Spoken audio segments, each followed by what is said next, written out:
Bismillahirrahmanirrahim. Assalamualaikum warahmatullahi wabarakatuh.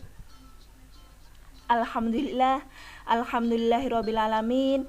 Di hari ini kita masih diberikan kesempatan, kesehatan untuk belajar di MTS Alimasum.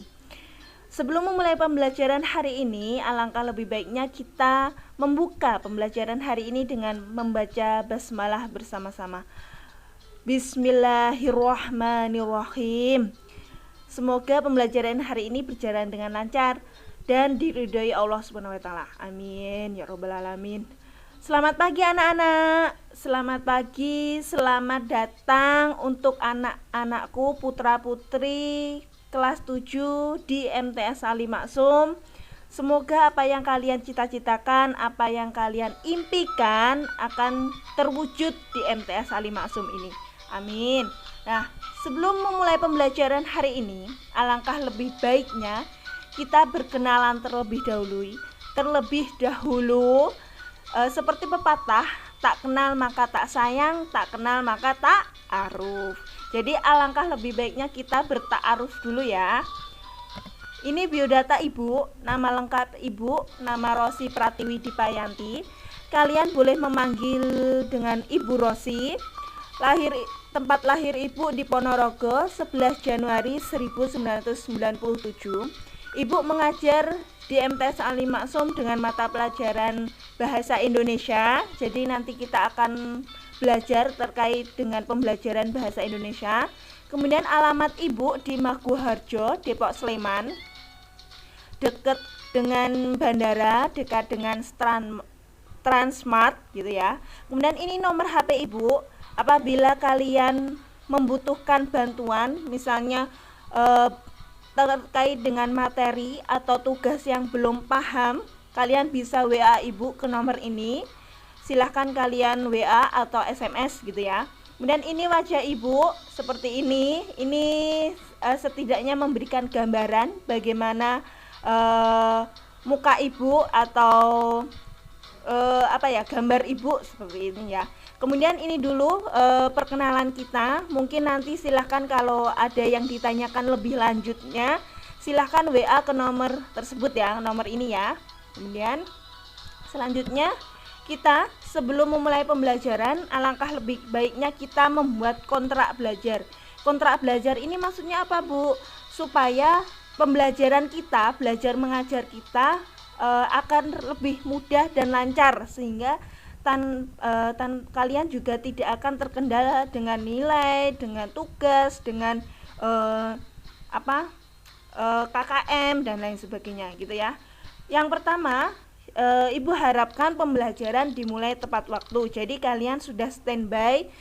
Pembelajaran kita bahasa Indonesia itu terjadwal pada hari Kamis. Jadi Ibu harapkan pada hari Kamis itu kalian sudah siap memulai pembelajaran bahasa Indonesia.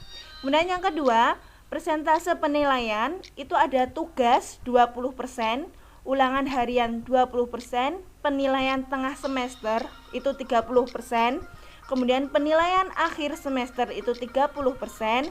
Kemudian kalau dijumlah ini keempat nilai ini akan menghasilkan 100%. Jadi insya Allah nilai-nilai kalian akan di atas KKM kalau kalian mengerjakan atau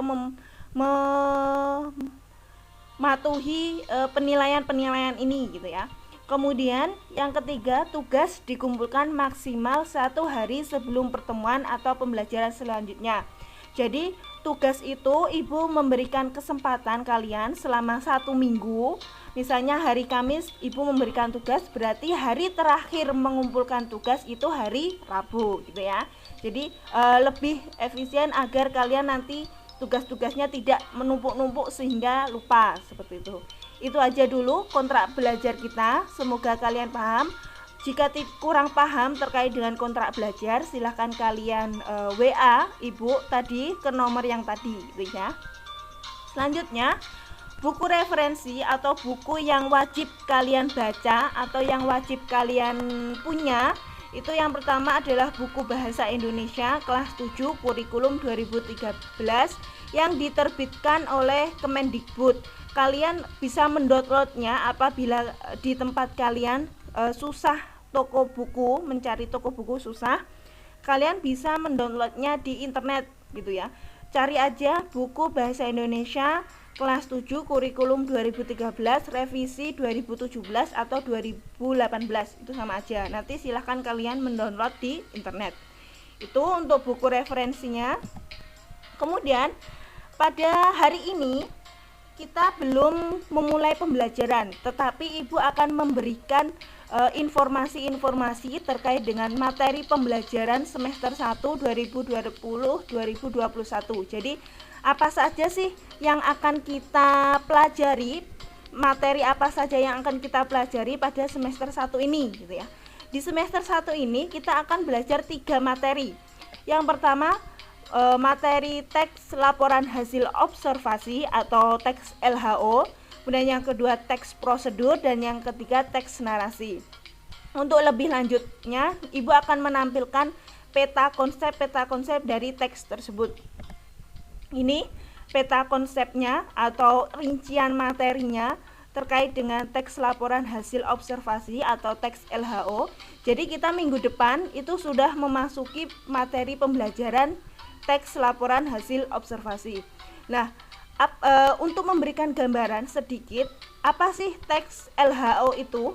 Nah, teks LHO itu adalah teks yang berfungsi untuk memberikan informasi tentang suatu objek, benda, atau situasi setelah diadakan investigasi atau penelitian atau pengamatan. Jadi sebelum kalian membuat teks laporan hasil observasi, kalian harus meneliti dulu, harus mengamati dulu benda atau suatu aktivitas tersebut sehingga menjadi sebuah teks laporan hasil observasi.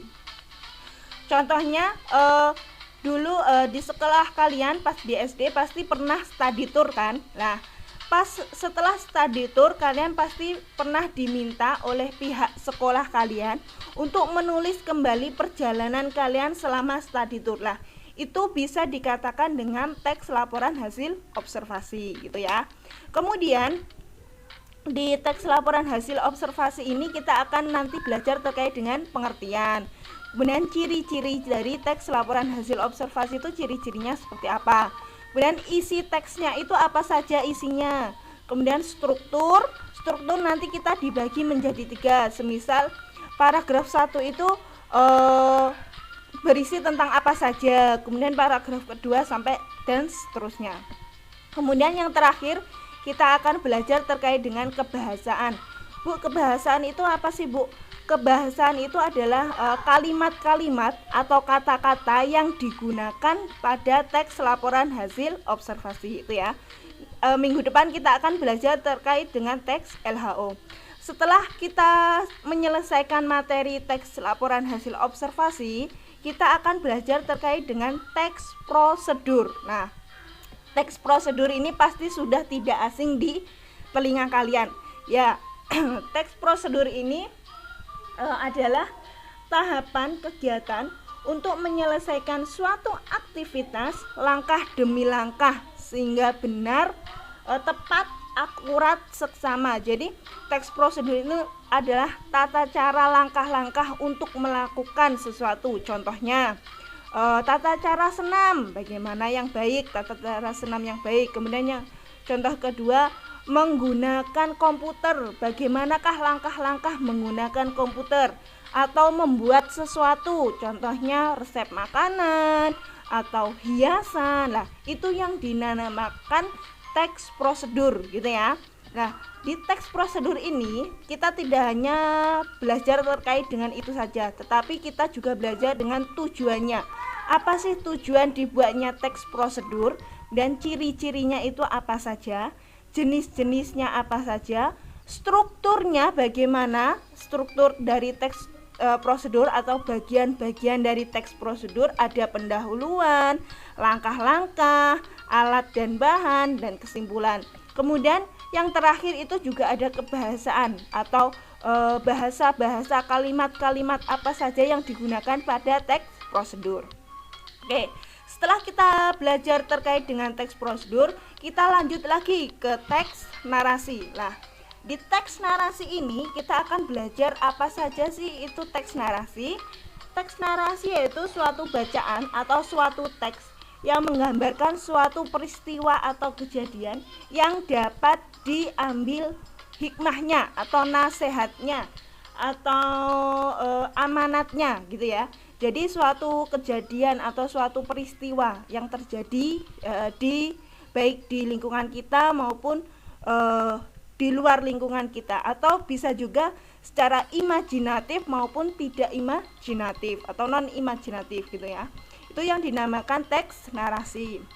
Nah, contoh dari teks narasi ini bisa cerpen, bisa novel, bisa legenda, bisa mitos, bisa apalagi komik dan lain sebagainya. Masih banyak lagi teks narasi.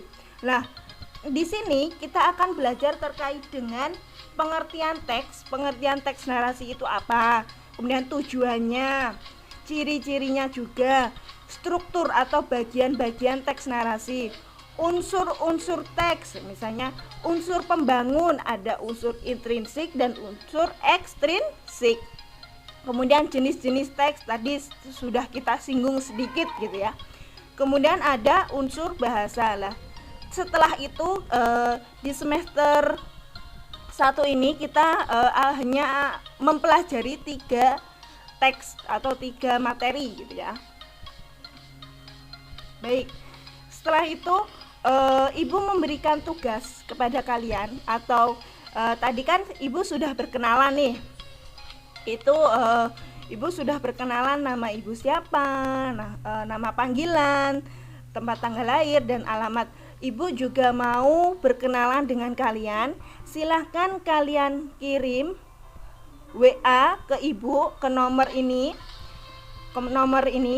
Silahkan memperkenalkan diri kalian, nama lengkap, nama panggilan, kemudian tempat tanggal lahir dan alamat, juga disertakan foto kalian. Jadi Ibu pengen tahu nih kalian dari mana, mungkin dari luar Pulau Jawa atau luar Jogja lah. Ibu kan pengen tahu kalian dari mana saja, kemudian bagaimana wajah-wajah anak putra putri Ibu ini di MTS Sandi Maksum gitu ya. Jadi nanti silahkan kalian kirimkan kirimkan biodata kalian ke nomor ini gitu ya. Ibu akan tunggu kalian untuk berkenalan gitu. Oke? Sampai situ dulu mungkin pembelajaran kita. Hari ini kita tidak memasuki materi pembelajaran, tapi Ibu memberikan gambaran-gambaran dulu, kita perkenalan dulu, kita santai-santai dulu biar kalian juga tidak shock, tidak kaget gitu ya. Jadi sudah mempersiapkan materi-materi apa saja yang akan kita pelajari. Jadi minggu depan kita akan belajar terkait dengan teks laporan hasil observasi. Ibu harap kalian sudah sedikit-sedikit membaca, sedikit-sedikit tahu apa sih teks hasil laporan, teks laporan hasil observasi itu gitu ya. Silahkan kalian baca di buku referensi yang Ibu berikan tadi, di buku Bahasa Indonesia kelas 7 kurikulum 2013. Kalian bisa mendownloadnya di internet gitu ya. Baik, terima kasih atas perhatian kalian. Sampai di sini dulu perkenalan kita kalian. Silahkan kalian memperkenalkan diri lewat nomor yang tertera di sini, disertakan dengan foto. Baik, terima kasih. Sebelum mengakhiri pembelajaran hari ini, alangkah lebih baiknya kita mengucapkan hamdalah bersama-sama. Alhamdulillahirabbil alamin. Terima kasih atas perhatian kalian. Semoga perkenalan hari ini berkesan di hati kalian. Ibu mengucapkan terima kasih dan selamat melanjutkan pembelajaran selanjutnya. Ibu akhiri, billahi taufik wal hidayah. Wassalamualaikum warahmatullahi wabarakatuh.